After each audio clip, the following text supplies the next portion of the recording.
Should not be like that. We should always be the Word of God and we try to follow it and live with it. Sometimes there are times that the Word of God become so powerful that connecting in our soul, and that's truly the purpose of God's Word. Correcting your soul, empowering you, changing you, reminding us,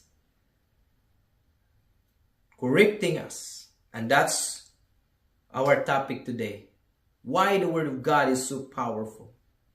Changing lives, transforming lives. You can see this person before he lived his life in sins. He lived his life in a wrong way, in the darkness way. But you love surround. The Word of God transform and change them. Step by step.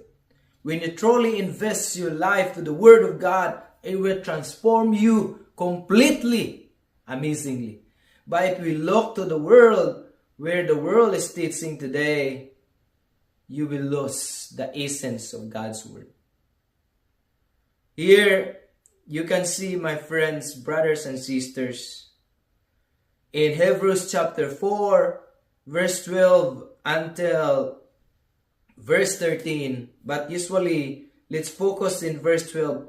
The Word of God is active and alive. Alive, active, powerful. It means active, moving, transforming our soul.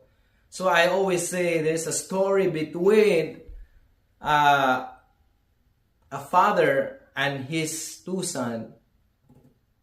And the father, in the 18th birthday of his sons, the other one, he gave it as a gift, a sports car.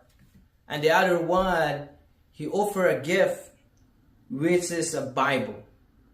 So one of his sons felt sad because why he received the Bible. And then the other one is so happy, he is glad, happy to have a sports car. Now he can drive it. The story says that the other son, because he enjoyed his car, he got involved in the drug race. He'd be like Fast and Furious, he'd be like that.